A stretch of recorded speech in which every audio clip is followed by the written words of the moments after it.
Pemirsa, Polda Metro Jaya mengakui ada kesalahan prosedur saat menetapkan almarhum Hasya Attallah sebagai tersangka dalam kasus kecelakaan yang melibatkan seorang pensiunan perwira polisi.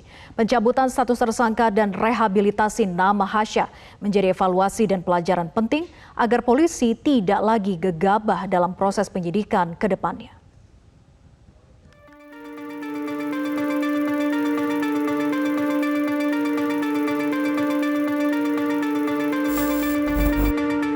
Sejak awal, kematian Hasya telah mengundang perhatian dan polemik di masyarakat. Terlebih setelah polisi justru menetapkan mahasiswa Universitas Indonesia itu sebagai tersangka dalam kasus kecelakaan yang merenggut nyawanya. Sorotan dan desakan publik kemudian membuahkan hasil. Polisi akhirnya mau melakukan rekonstruksi ulang kasus kecelakaan yang melibatkan AKBP Purnawirawan Eko Setio Budi Wahono yang merupakan salah seorang pensiunan perwira kepolisian. Dalam perjalanannya, polisi menemukan bukti baru atau novum sehingga mengakui adanya kekeliruan atau ketidaksesuaian prosedur dalam menetapkan Hasya sebagai tersangka. Atas dasar itu, Polda Metro Jaya kemudian mencabut status tersangka Hasya dan merehabilitasi namanya. Adapun hasil evaluasi dari tim asistensi dan evaluasi yang ditunjuk oleh Kapolda Metro Jaya menemukan bahwa terdapat beberapa ketidaksesuaian.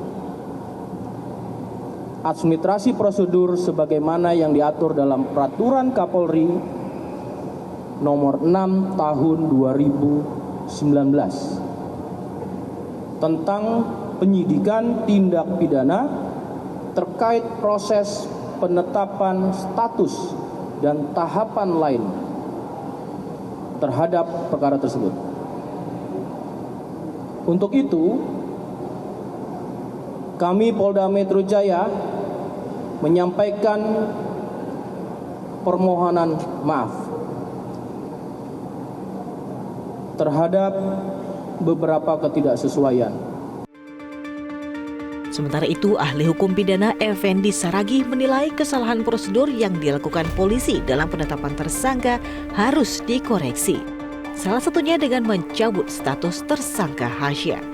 Menurutnya tidak ada cara lain yang bisa dilakukan polisi selain mencabut status tersangka Hasya dan merehabilitasi namanya.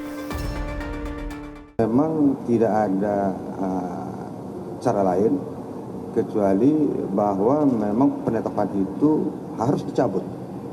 Dan memang ada dasar hukumnya pencabutan tersebut. Sebagaimana kita bisa baca nanti di dalam Perkaba ya, nomor 1 tahun 2002. Jadi di situ memang dimungkinkan untuk mencabut status seorang tersangka dengan berbagai macam alasannya. Sejak awal, polisi memiliki kewenangan penuh untuk mengoreksi kebijakan yang dinilai salah. Ahli hukum administrasi negara, Yogo Pamungkas, menyatakan kepolisian punya kewenangan untuk melanjutkan atau tidak melanjutkan proses hukum dalam suatu perkara.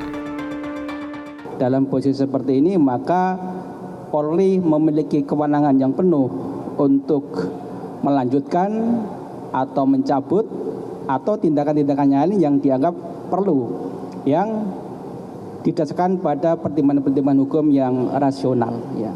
Ini yang menjadi dasar bahwa Polri memiliki kewenangan untuk melakukan itu. Ya, dengan demikian secara hukum administrasi maka ini dibenarkan. Pencabutan status tersangka Hasya menjadi pelajaran berharga agar polisi ke depan berhati-hati dalam menjalankan proses penyelidikan dan penyidikan. Polisi diharapkan tidak gegabah, terutama dalam menetapkan status tersangka atas seseorang. Tim Liputan Media Group Network.